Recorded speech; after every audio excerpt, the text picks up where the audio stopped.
Hello everyone, welcome back to topper pens.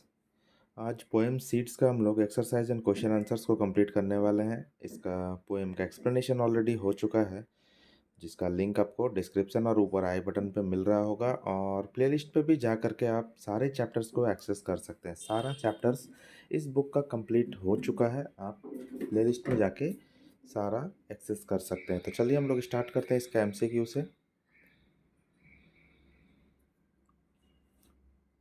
पहला है, the speaker sowed some seeds many weeks अगो।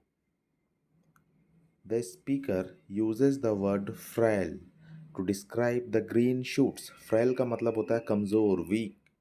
तो green shoots जो ground के ऊपर जब अंकुरित होता है कोई बीज, कोई सीड अंकुरित होकर के जो एकदम नाजुक सा स्टेम निकलता है, तो उसको फ्राइल कहा गया है। ग्रीन शूट्स, ग्राउंड के ऊपर वाला पार्ट को ही शूट्स बोला जाता है।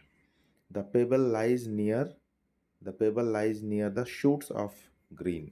वो जो शूट्स निकलता है ग्रीन कलर का सीड से, तो उसके पास पेबल, छोटा छोटा कंकड़ जो है वो रहता है, जिसको वो धक्का दे करके ऊपर निकल जाती है। The small plant push the payable away, और फिर वो स्मॉल प्लांट जो है वो पेबल को पुश कर देती है ग्रो होने के लिए। उससे पता चलता है कि उसको ग्रो होने का कितना उसमें डिटर्मिनेशन है।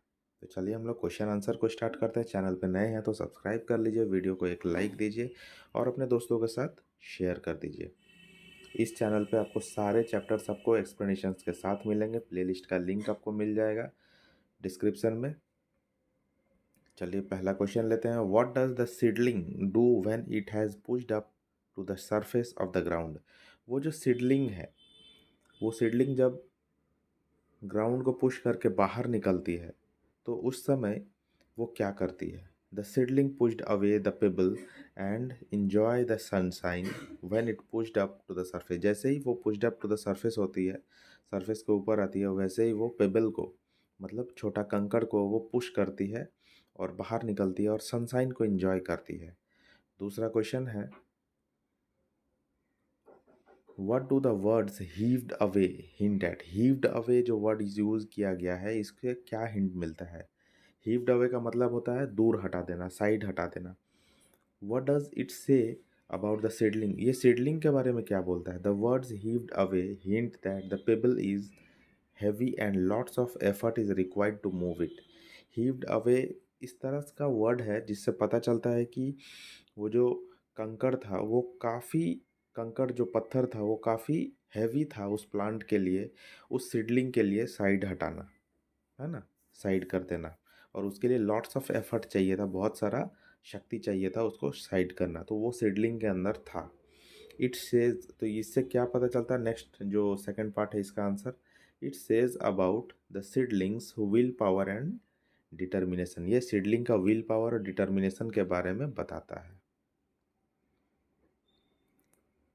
नेक्स्ट क्वेश्चन है, how do you know that seedling wants to grow into a plant. आपको कैसे पता चल रहा है कि सीडलिंग जो है एक प्लांट, उसको प्लांट बनने का इच्छा है। We know that the seedling wants to grow into a plant by seeing its efforts to push away the pebble and enjoy the sunshine.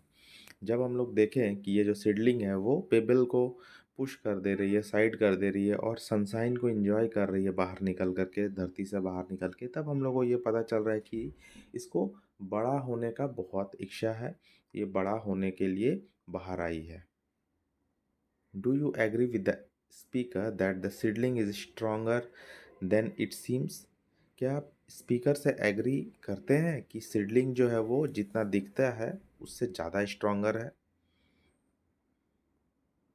तो ये आपके ऊपर डिपेंड करता है कि आपका आंसर क्या होगा। आपको अगर यस लगता है तो यस करेंगे, आपको नो लगता है तो आप नो करेंगे, रीज़न देने के साथ। तो मैंने यस किया है। Yes, I agree with the speaker that the seedling is stronger than it seems. मैं तो स्पीकर के साथ एग्री करता हूँ कि सीडलिंग जितना स्ट्रोंगर दिखती है उससे ज़्यादा स्ट्रोंगर है। It looks like a small frail stem but it has will power and determination to grow. ये बहुत छोटा और कमज़ोर स्टेम ज़रूर दिखती है, लेकिन इसके पास पावर और डिटर्मिनेशन है ग्रो करने का। अप्रिशिएटिंग द पोएम में से हम लोग फर्स्ट क्वेश्चन ले रहे हैं। In how many ways does the poet describe the shoot as small and frail? Why does he repeat this idea? The speaker described the shoot as small and frail by using the word pygmy. Pygmy word को use करके shoot को small और frail describe किया गया है to show how tiny it is, और ये दिखाने के लिए कि ये कितना छोटा है। ये जो शूट है, ये जो प्लांट है, ये कितना छोटा है, स्टेम उसका। Also so फ्राइल that small stone can move it, इतना फ्राइल है, इतना कमज़ोर है कि एक छोटा स्टोन भी उसको मूव कर सकता है। और क्यों रिपीट किया? He repeats this idea to highlight the strength of tiny shoot. Okay, तो ये चैप्टर यहाँ पे ख़त्म होता है। कैसा लगा आपको कमेंट करके ज़रूर बताइए। वीडियो को लाइक कीजिए और दोस्तों के साथ शेयर कीजिए। आपको सारे चैप्टर्स जो है वो प्लेलिस्ट में मिल जाएगा। प्लेलिस्ट का लिंक आपको डिस्क्रिप्शन बॉक्स के एकदम नीचे में मिलेगा। तो चलिए मिलते हैं नेक्स्ट वीडियो में, तब तक के लिए goodbye and have a nice day.